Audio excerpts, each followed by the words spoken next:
والمرسلين وعلى آله وأصحابه أجمعين. أما بعد، فأعوذ بالله من الشيطان الرجيم. بسم الله الرحمن الرحيم. وإذ قال موسى لفتاه لا أبرح حتى أبلغ مجمع البحرين أو أمضي حقبا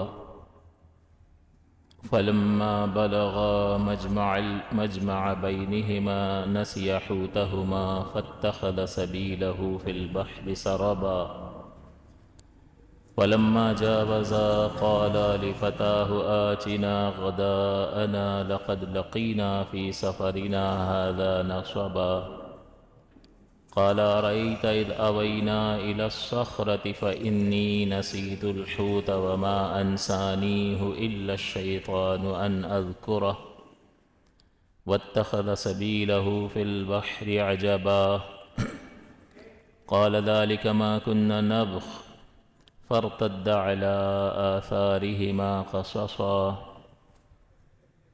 فوجد عبدا من عبادنا آتيناه رحمة من عندنا وعلمناه من لدنا علما. صدق الله العلي العظيم وصدق رسوله النبي الأمين. سورہ کہف کی تفسیر جاری ہے اور آج ہم نے آیت نمبر 60 سے لے کر 65 تک تلاوت کی. آپ کو بتایا تھا کہ سورہ کہف میں 4 واقعات کا اللہ تعالیٰ نے ذکر فرمایا. ایک اصحاب کہف، دوسرا وہ باغ والے شخص کا جس نے تکبر کیا اور ہلاک ہوا، یہ 2 واقعات. اور اب تیسرا واقعہ حضرت موسیٰ علیہ السلام اور حضرت خضر علیہ السلام کا شروع ہو رہا ہے، اور اس کے بعد حضرت ذی القرنین کا واقعہ بیان ہوگا. اور یہ چاروں واقعات قرآن عظیم میں ایک ہی بار سورہ کہف میں بیان کیے گئے ہیں. بعض واقعات ایسے ہیں کہ جو ایک سے زائد بار ذکر کیے گئے، لیکن یہ 4 واقعات صرف سورہ کہف میں اللہ تعالیٰ نے بیان فرمائے ہیں. اس واقعے کی مناسبت یہاں پر ذکر کرنے کا مقصد کیا ہے اور ان آیات کا سبب نزول کیا ہے؟ تو سب سے پہلے سبب نزول کے بارے میں کہ یہ واقعہ جو ہے اس میں اللہ تعالیٰ نے ارشاد فرمائے قال موسیٰ لفتاہ، کہ جب کہا موسیٰ علیہ السلام نے اپنے غلام کو، اپنے خادم سے، لا ابرح حتی ابلغ مجمع البحرین او امضی حقبا، کہ میں جاری رکھوں گا اپنا سفر، چلتا چلا جاؤں گا جب تک کہ میں 2 سمندروں کے ملنے کی جگہ پر نہ پہنچ جاؤں یا مدتوں میں چلتا چلا جاؤں. تو یہ اور آگے کے جو آیات ہیں اس کا پس منظر یہ ہے کہ حضرت موسیٰ علیہ السلام اپنی قوم میں خطاب فرما رہے تھے، اور خطاب جب آپ نے فرمایا تو ایک شخص نے سوال کیا کہ سب سے زیادہ علم والا کون ہے؟ تو حضرت موسیٰ علیہ السلام نے جواب دیا کہ میں. تو اللہ تعالیٰ کو یہ بات پسند نہیں آئی، اور اللہ تعالیٰ نے یہ نبی کریم صلی اللہ علیہ وسلم نے اس کو بیان فرمایا. چنانچہ بخاری اور مسلم کی روایت ہے، ابی بن کعب رضی اللہ تعالیٰ عنہ بیان فرماتے ہیں کہ انہ سمع رسول اللہ صلی اللہ علیہ وسلم یقول، کہ ابی بن کعب سے مروی ہے کہ انہوں نے رسول اللہ صلی اللہ علیہ وسلم کو فرماتے ہوئے سنا ان موسیٰ علیہ السلام کان خطیبا فی بنی اسرائیل، یہ موسیٰ علیہ السلام خطاب فرما رہے تھے بنی اسرائیل سے۔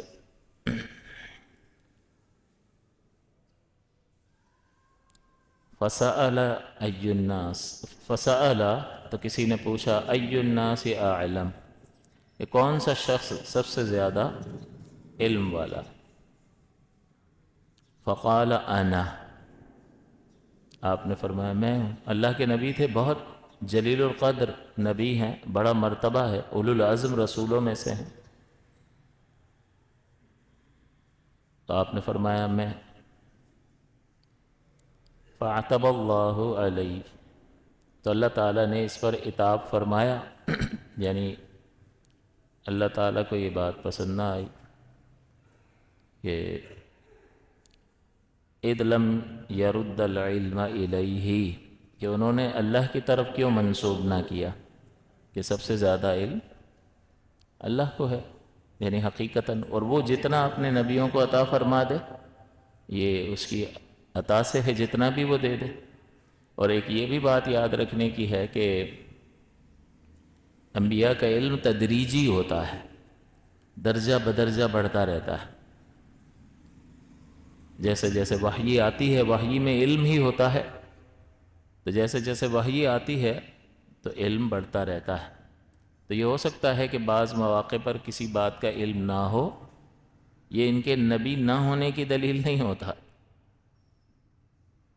تو ہو سکتا ہے علم نہ ہو اور پھر اس کے بعد اللہ تعالیٰ نے علم عطا فرمایا۔ حتیٰ کہ ہمارے آقا صلی اللہ علیہ وسلم کا علم بھی تدریجی ہے، درجہ بدرجہ درجہ بدرجہ، جیسے جیسے آیات قرآنیہ نازل ہوتی رہیں حضور کا علم بڑھتا رہا، حتیٰ کہ جب آپ ظاہری پردہ آپ نے فرمایا، اس وقت تک اللہ تعالیٰ نے آپ کو ما کان وما یکون کا علم عطا فرما دیا، کہ جو کچھ ہو چکا ہے اور جو کچھ ہونے والا ہے ہر چیز کا علم عطا فرما دی، لیکن یہ درجہ بدرجہ درجہ بدرجہ، تو تدریجی۔ تو یہ ہو سکتا ہے کہ حضور کبھی کسی موقع پر کسی بات کا جواب ارشاد نہ فرمائیں اور پھر اللہ تعالیٰ وحی فرمائے اور حضور اس بات کو ارشاد فرما دے۔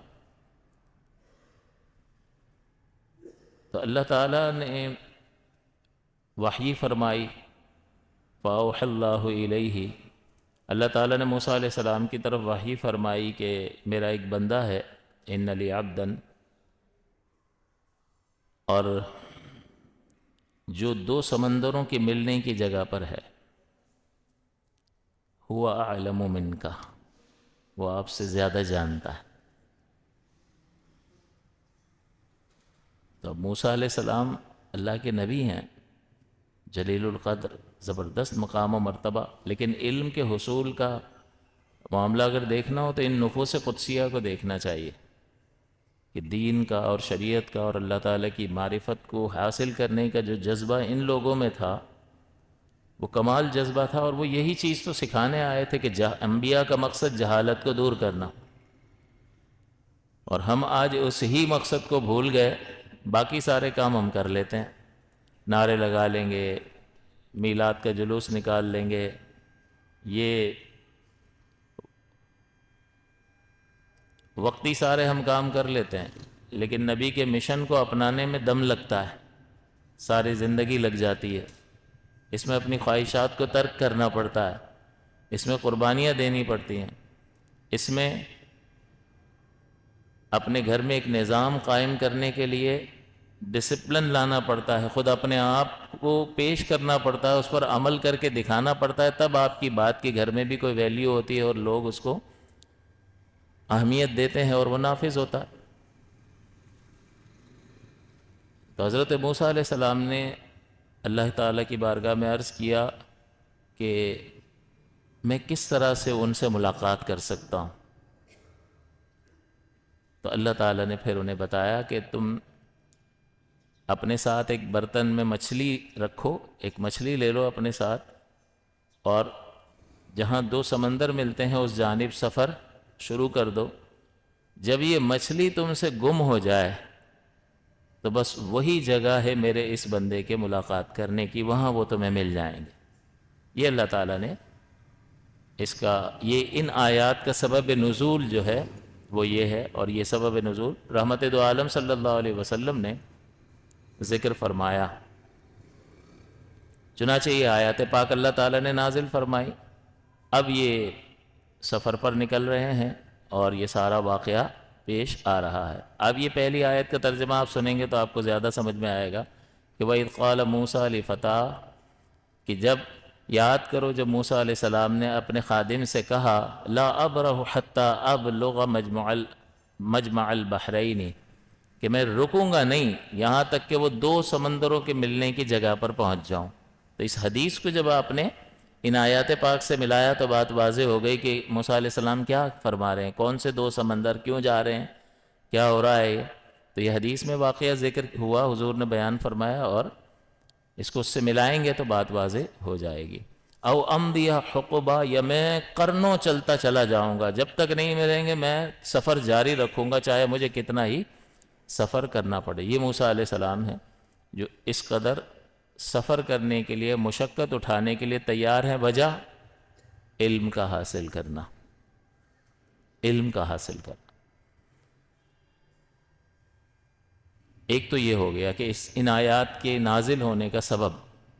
دوسرا یہ کہ اس موقع پر ان آیات مقدسہ کے نزول میں کیا حکمت ہے اور کیا تعلق اور ربط ہے پچھلی آیات سے ان آیات کا۔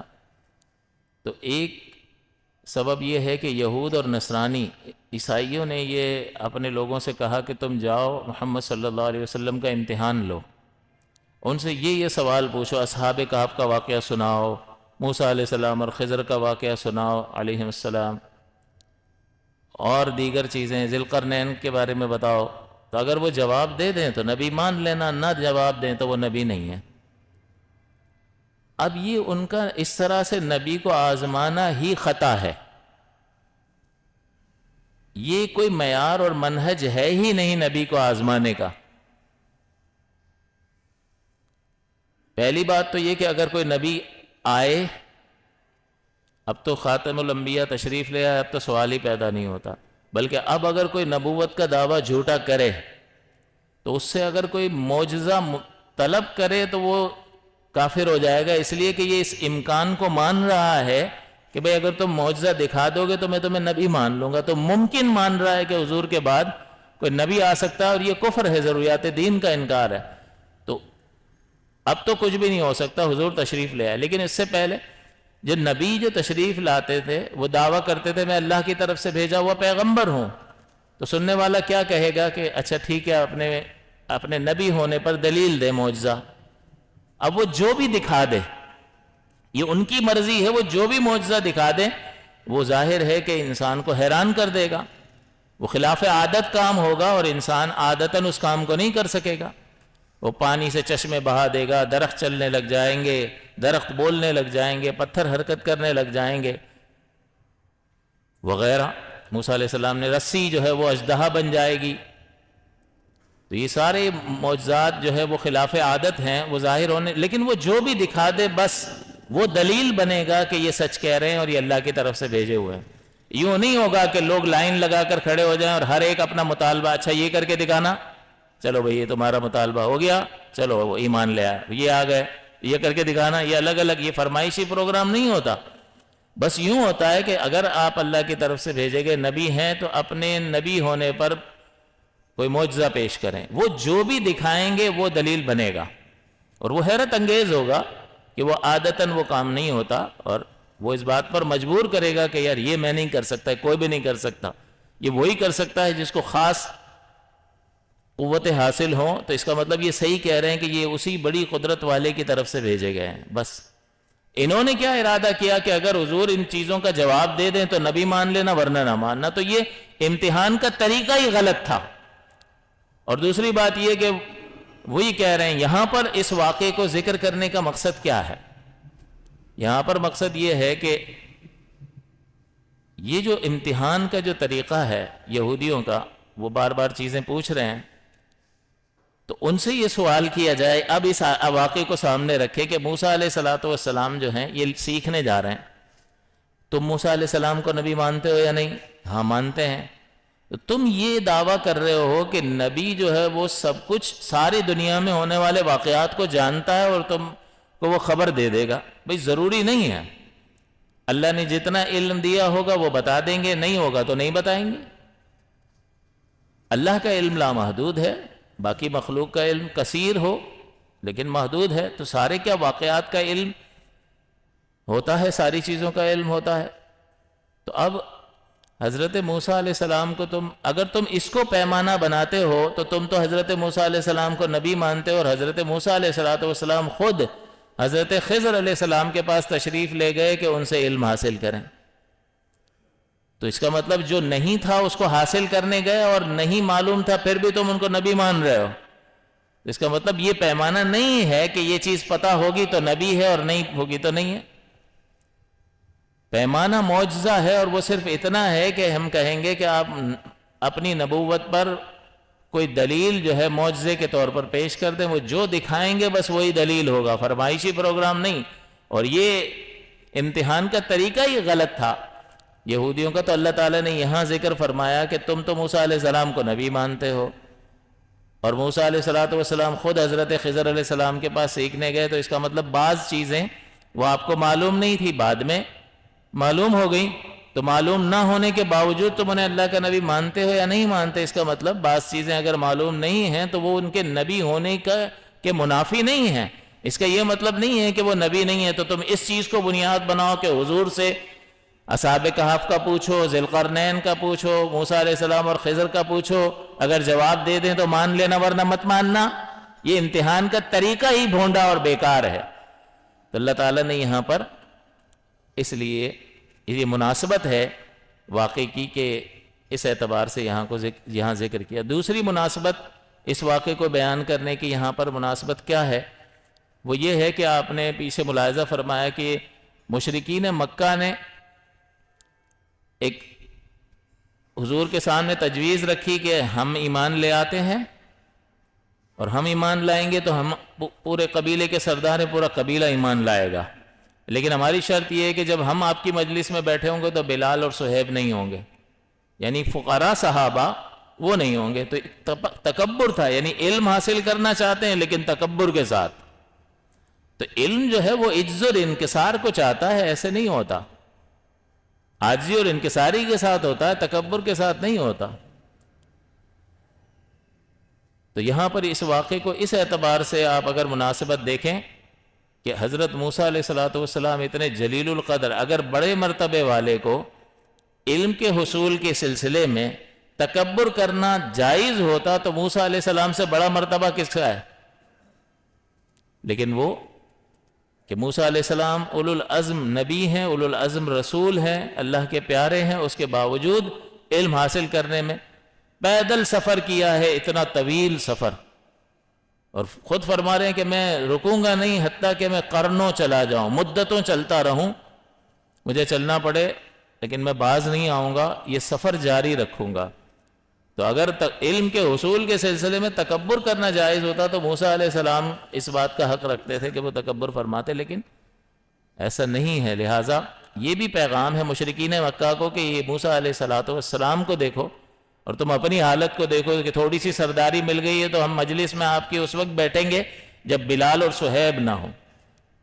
تو اس اعتبار سے اس واقعے کی مناسبت ہے اس مقام کے ساتھ کہ یہاں سورہ کہف میں اللہ تعالیٰ نے اس واقعے کو ذکر فرمایا. چنانچہ اب موسیٰ علیہ السلام کو جیسا کہ میں نے آپ کو حدیث سنائی کہ اللہ تعالیٰ نے ان کے دل میں القاء فرمایا کہ ایک مچھلی اپنے ساتھ رکھ لو برتن میں اور دو سمندروں کی طرف نکل جاؤ، اور جہاں یہ دو سمندر ملتے ہوں وہاں جس مقام پر یہ مچھلی غائب ہو جائے گی، تم سے گم ہو جائے گی، وہی مقام میرے اس بندے کے ملاقات کرنے کا ہے. تو اب اللہ تعالیٰ فرماتا ہے وَإِذْ قَالَ مُوسَىٰ، اور یاد کرو کہ جب کہا موسیٰ علیہ السلام نے. یہ موسیٰ ابن مریم ہیں اور یہ حضرت ابراہیم علیہ السلام کی اولاد میں سے ہیں، یعنی حضرت ابراہیم علیہ السلام کی طرف ہی سارے سلسلے اوپر مل جاتے ہیں کہ حضرت ابراہیم علیہ السلام کے ایک بیٹے حضرت اسحاق علیہ السلام ہے اور حضرت اسماعیل علیہ السلام ہے. حضرت اسماعیل علیہ السلام سے ہمارے نبی مکرم صلی اللہ علیہ وسلم ہیں. ان کی نسل میں آتے آتے سرکار دو عالم صلی اللہ علیہ وسلم آخری نبی.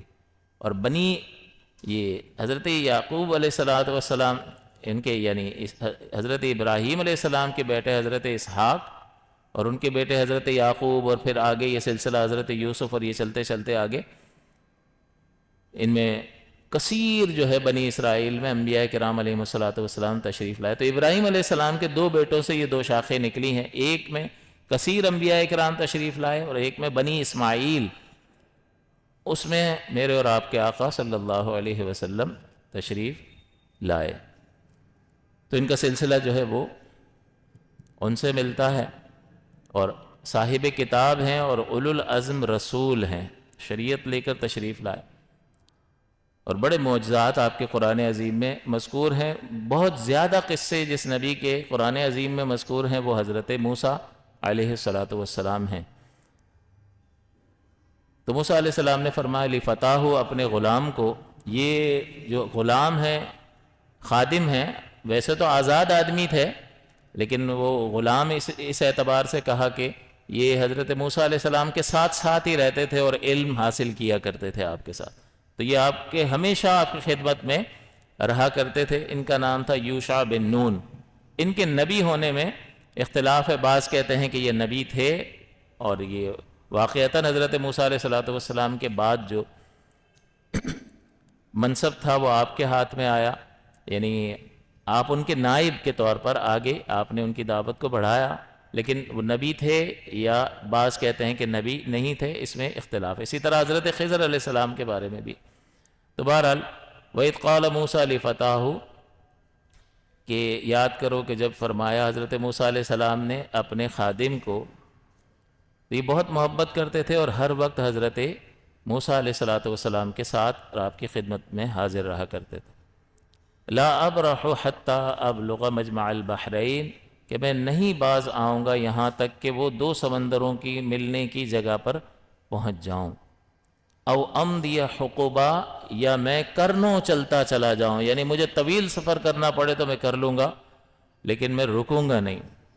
اس سے ایک طالب علم کو یہ حوصلہ حاصل کرنا چاہیے کہ اگر آپ کو علم حاصل کرنا ہے تو آپ کا ارادہ بڑا پختہ ہونا چاہیے، بڑا عزم مصمم ہونا چاہیے. اور ظاہر ہے کہ یہ غور و تفکر کے نتیجے میں ہوتا ہے کہ جب آپ کسی چیز کو حاصل کرنے جاتے ہیں، کیوں حاصل کر رہے ہیں، تو سب سے پہلے تو آپ اس کے فوائد کو دیکھتے ہیں، اور فوائد کو دیکھنے کے بعد انسان کا قلب اس کی طرف مائل ہوتا ہے اور اس کے حصول کے لیے وہ کوشش کرتا ہے. اور پھر جتنی اس علم کی اہمیت اس کے پیش نظر ہوگی، اس کی نظر میں ہوگی، اتنی ہی وہ اس کے لیے قربانی دے گا، راتیں جاگے گا، سفر کرے گا، مال خرچ کرے گا. جتنی اہمیت اس کی نگاہ میں اس شے کی ہوگی وہ اتنی اس کے لیے قربانی دے گا. تو اب موسیٰ علیہ السلام کا جذبہ یہاں دیکھیں، لا ابرحو، میں باز نہیں آؤں گا یہاں تک کہ میں وہ دو سمندروں کے ملنے کی جگہ پر پہنچ جاؤں، یا نہیں پہنچوں گا تو میں جاری رکھوں گا سفر. وہی باز نہ رہنے والی بات ہے. او امضی حقبا، کہ میں مدتوں چلتا رہوں، چلتا چلا جاؤں یہاں تک کہ میں اپنی منزل کو پا لوں گا. تو ہم بھی جو ہے کوئی کورس کرتے ہیں تو پوچھتے ہیں کہ بھئی اس کا کیا اسکوپ کیا ہے، اور اس اسکوپ کی بنیاد پر آپ کو یہ جاب ملے گی، یہ بینیفٹ، یہ بینیفٹ، یہ بینیفٹ، اچھا چلو میں کرتا ہوں. اس لیے نیا نیا کوئی کورس اناؤنس ہوتا ہے تو کم دلچسپی لوگ لیتے ہیں. جب وہ مشہور ہو جاتا ہے اور اس کے فوائد ظاہر ہونا شروع ہو جاتے ہیں تو لوگوں کی دلچسپی بڑھ جاتی ہے. اب یہ سی اے سی سی اے وغیرہ پہلے کہاں تھے؟ جب وہ متعارف ہوئے ہوں گے تو نئے نئے ہوں گے، پھر آگے جا کر یہ ایسے ہو گئے کہ اب ہر ایک یہ کرنا چاہتا ہے. تو اصل یہ ہے کہ آپ جس علم کو حاصل کرنا چاہتے ہیں آپ کے دل میں اس کی کتنی اہمیت اور قدر و منزلت ہے. یوں ہی آپ دیکھیں کہ سرور دو عالم صلی اللہ علیہ وسلم تشریف لائے تو کیا لے کر آئے؟ حضور کی آمد کی خوشی. کیوں؟ وجہ کیا ہے؟ اللہ تعالیٰ کی ہدایت آپ کے ذریعے سے ہمیں حاصل ہوئی. وہ کیا لے کر آئے؟ ہماری جان بلا. پرواہ ہی نہیں ہے کسی کو. یہ قرآن کسی نے ختم کیا ہو تفسیر کے ساتھ، مختصر تفسیر سے ہی پڑھ لیا ہو، ساری زندگیاں نکل جاتی ہیں. طہارت کے مسائل پوچھ لو تو بغلے جھانکنے لگ جاتے ہیں. طلاق نکاح کرنے نکل پڑے گا پپو، لیکن اس سے طلاق کے مسائل پوچھ لو تو کوئی ہوش ہی نہیں ہے. پھر 3 طلاقیں دے کر آتے ہیں اور کہتے ہیں کہ کوئی راستہ نکالو. تو ہم کوئی شریعت بنانے والے ہیں یا نقل کرنے والے ہیں؟ جو اللہ اور اس کے رسول صلی اللہ علیہ وسلم نے بیان کیا وہ آپ کو بتا دیں گے، آپ کو اس پہ عمل کرنا پڑے گا. آپ کو اگر پتا ہوتا کہ ایک طلاق سے بھی نکاح ختم ہو سکتا ہے اور یہی احسن ہے، بہترین طریقہ اور سنت طریقہ یہی ہے، تو آپ اس پر عمل کرتے. لیکن ہمیں کیا، ہم یہ سمجھتے ہیں کہ ہم مسلمان پیدا ہوئے ہیں تو ہمیں سرٹیفکیٹ مل گیا ہے کہ ہم دین پر کلام بھی کریں گے. اچھا یہ بھی بڑا مسئلہ ہے کہ میڈیکل پہ کلام نہیں کرے گا، وکالت پہ کلام نہیں کرے گا، اور کسی موضوع پہ کلام نہیں کرے گا، پہلے پڑھے گا پھر کلام کرے گا. ریسٹرکشنز ہیں. کوئی بھی ڈاکٹر علاج کرنے نہیں بیٹھے گا جب تک کہ اس کے پاس سند نہ ہو. پاکستان کا تو حال ہر چیز میں ہی رشوت خوری کی وجہ سے برائی ہے کہ کوئی بھی کچھ بھی کرنے لگ جائے تو وہ پیسہ کھلا دے سب کچھ ہو جائے گا. نارملی کیا ہوتا ہے کہ آپ کے پاس سند ہو اور پھر آپ وہ کام کریں گے. لیکن دین ایک ایسا بیچارہ رہ گیا ہے کہ اس پہ ہر ایک کلام کرے گا. تو پہلے تو سیکھنا ہوتا ہے، اس پر عمل کرنا ہوتا ہے، پھر آپ کے پاس اگر کوئی صلاحیت ہے تو پھر آپ اس پر کلام کر سکتے ہو. لیکن یہاں پر سند کیا ہے؟ میں مسلمان ہوں، اس لیے مجھے حق حاصل ہے کہ میں اسلام پہ کلام کروں گا. اور 4 مسئلے پوچھ لو تو کوئی حال نہیں ہے مسلمانوں کا، کوئی دلچسپی نہیں ہے.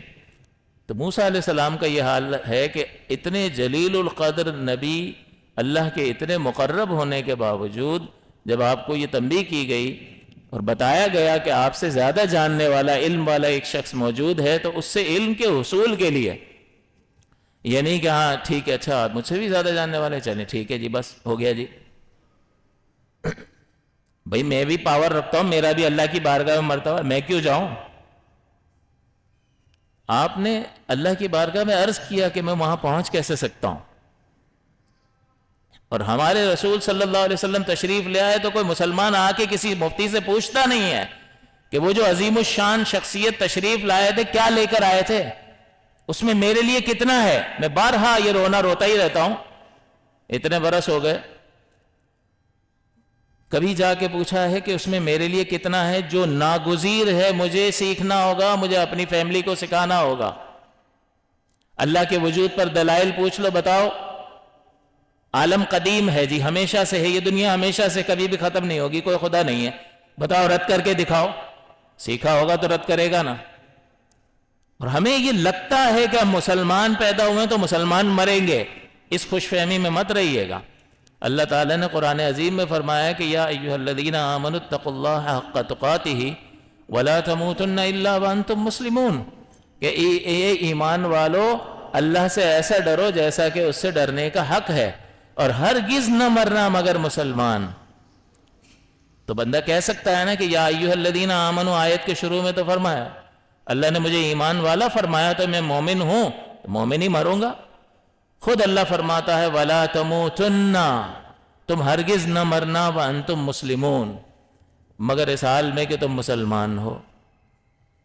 اس کا مطلب کیا ہے کہ ہم نے ایمان اپنے فضل اور عنایت سے تمہیں دے دیا ہے، لیکن حفاظت تمہاری ذمہ داری ہے، تمہاری ذمہ داری. اور بارہا یہ مثال پیش کر دیا آپ کو کہ جو قادیانی نے جو نبوت کا دعویٰ کیا تھا، اس نے کیا ہندوؤں میں تبلیغ کی تھی کیا، اور اپنی نبوت کا دعویٰ پیش کیا تھا، اور ہندوؤں نے اس کو مانا تھا یا عیسائیوں نے مانا تھا یا یہودیوں نے مانا تھا؟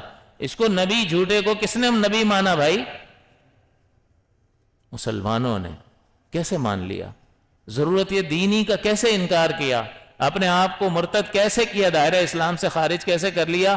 اور اس ارتداد کو نیکی سمجھ کر کیا، تباہی اور بربادی. بارہا میں آپ کی خدمت میں ذکر کر چکا ہوں کہ اس سے نسلیں تباہ ہو گئیں، کہ آج یہ جو گھومتے پھرتے ہیں وہ کہاں سے درخت پہ ہو گئے تھے، یہ سب یہ انہی کی نسلوں سے چلتے چلے آ رہے ہیں. تو ایک نے غلط فیصلہ کیا، بغیر علم کے فیصلہ کیا، اور نتیجہ کتنی بڑی تباہی کی صورت میں ظاہر ہوا. تو ہم غور نہیں کرتے، بارہا سمجھانے کے باوجود ہماری توجہ نہیں ہوتی، ہم رجوع نہیں کرتے ہیں. بتایا جاتا ہے اس کے باوجود بھی، سمجھایا جاتا ہے اس کے باوجود بھی، بیان ختم ہونے کے بعد کوئی آئے گا نہیں کہ حضرت کیا کروں، اور ان کا تو ممبر پہ کام ہی ہے، یہ تو ان کی تو روزی روٹی اس سے چلتی ہے. یہ نبی کا وارث ہے جو آپ کو آگاہ کر رہا ہے. باقی ہمارے ذمے صرف پہنچا دینا ہے. کریں گے آپ کا فائدہ ہوگا، نہیں کریں گے آپ کی نسلوں کے لیے نقصان کا باعث ہوگا. کتنے لوگ گمراہ ہو گئے؟ ہوئے یا نہیں ہوئے؟ وجہ سامنے والے نے قرآن و حدیث پڑھ کے گمراہ کیا.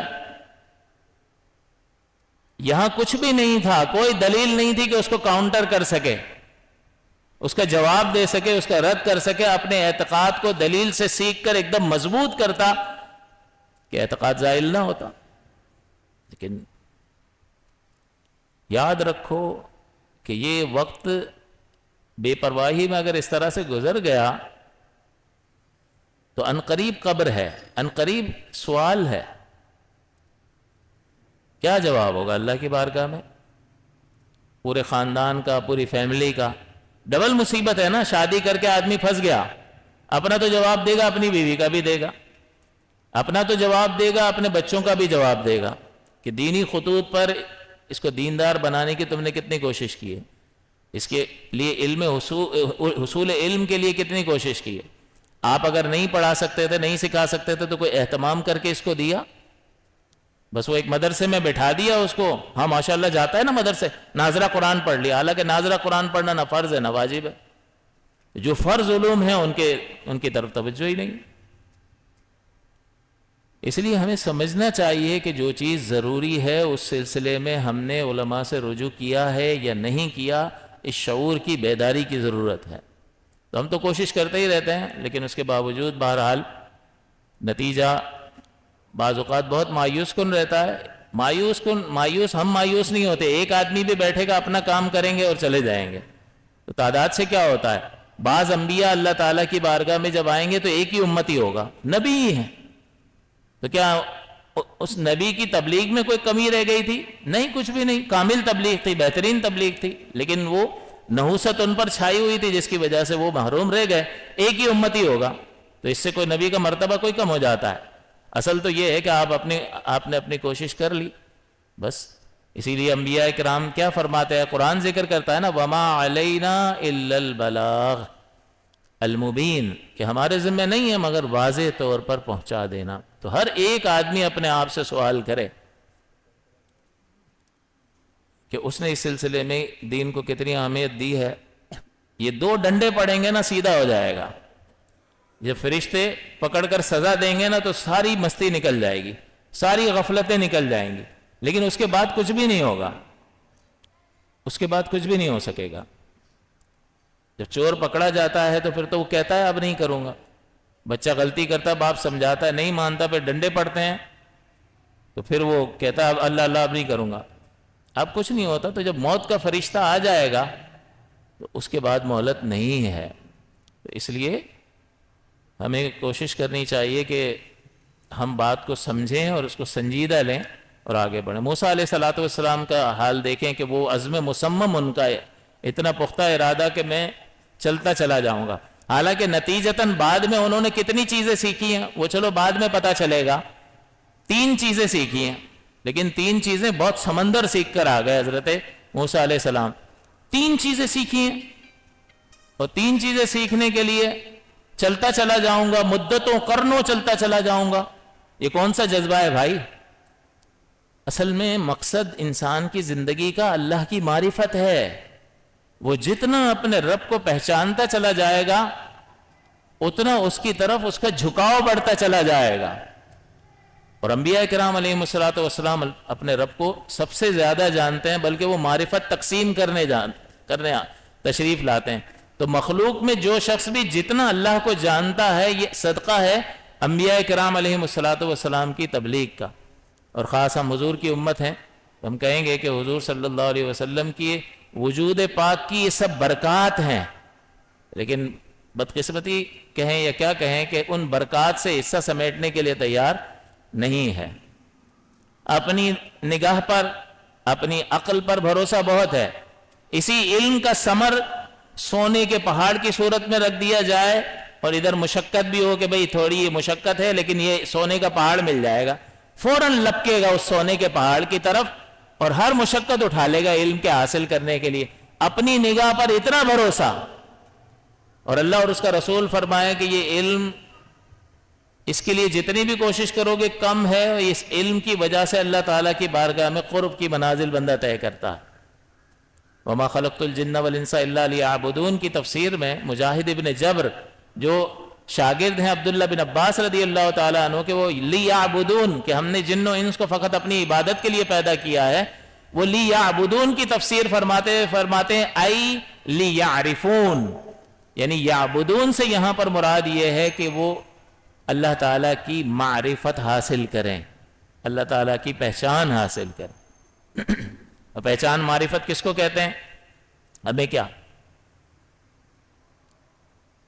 معرفت جو ہے وہ حکم الذہنی، یہ حکم ذہنی، ایک ذہن میں موجود ایک بات ہوتی ہے، الجازم، جو جس پر انسان کو یقین ہوتا ہے، المطابق للواقع، جو حقیقت کے مطابق ہوتی ہے، عن دلیل، دلیل کے ساتھ ہوتی ہے، اس کو کہتے ہیں ایمان بالمعرفہ۔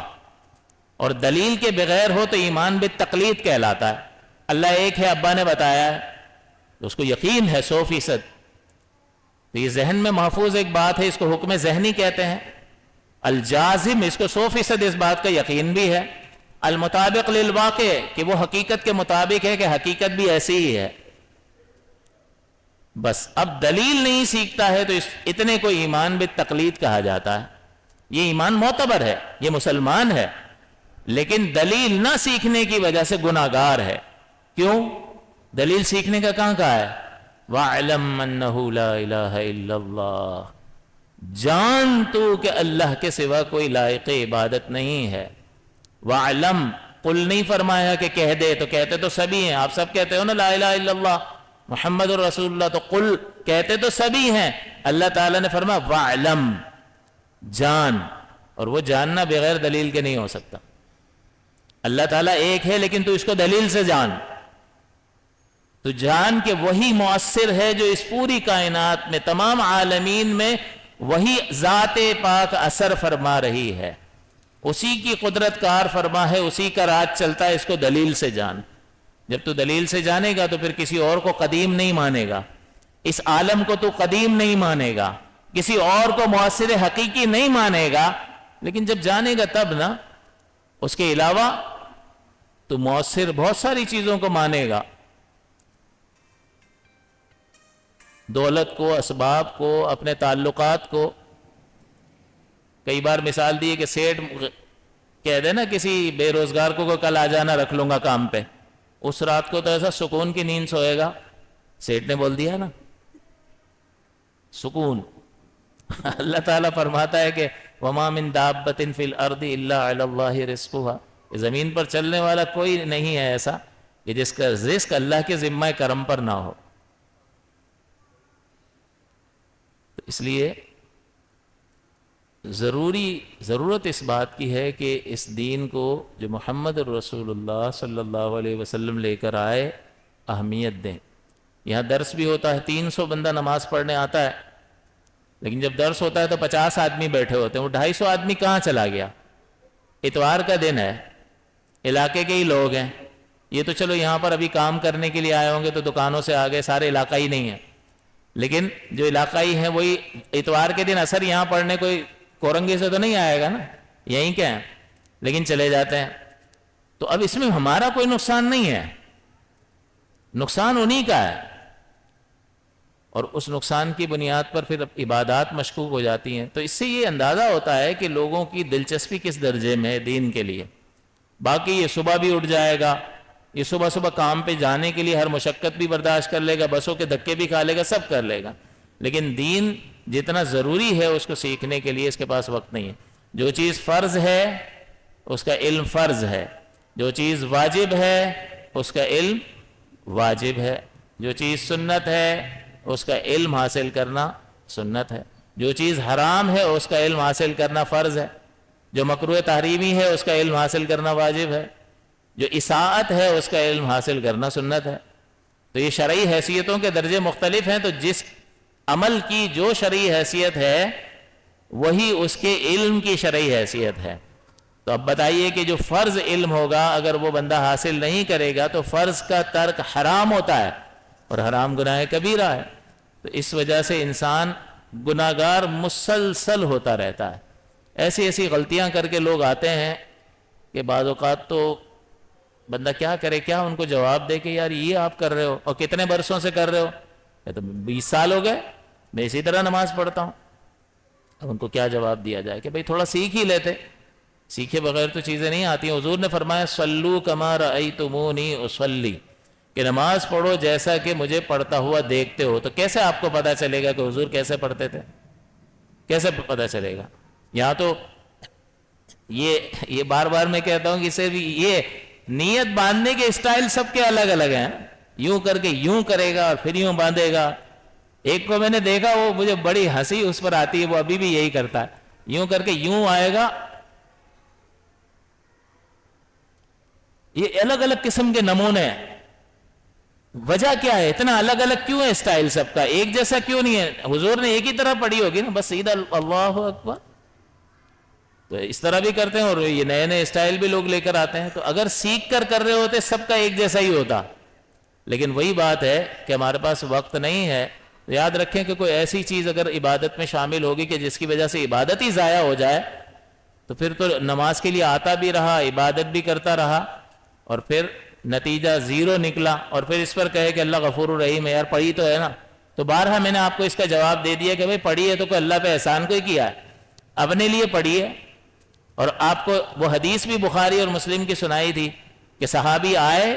اس حدیث کو بار بار یاد کرنے کی ضرورت ہے. صحابی آئے، حضور تشریف فرمائے، صحابی نے نماز ادا کی.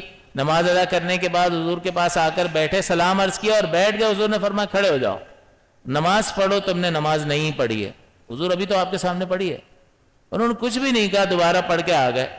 پھر آ کر بیٹھے، حضور نے فرمایا قم فصلی فإنک لم تصلی، کھڑے ہو جاؤ، نماز پڑھو، آپ نے نماز نہیں پڑھی ہے. پھر پڑھ کے آ گئے. پھر جب دوبارہ تیسری بار حضور نے فرمایا تو انہوں نے کہا حضور مجھے پتہ نہیں چل رہا میں کیا غلطی کر رہا ہوں، تو آپ ذرا مجھے تعلیم فرما دے.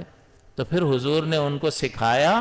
اور اس کے بعد انہوں نے، صحابی نے نہیں کہا پڑھ تو لی حضور اللہ غفور الرحیم ہے، انہوں نے نہیں کہا، آگے سے 2 بار پڑھ کے بھی آ گئے. اور تیسری بار میں پھر عرض کیا تو حضور نے ان کو تعلیم فرمایا پھر اس کے مطابق. تو یہ بغیر سیکھے آ جائے گا. جیسا آپ کریں گے 2 چیزیں اس کو دیکھ کر کر لیں، 2 چیزیں اس بابے کو دیکھ کر کر لیں.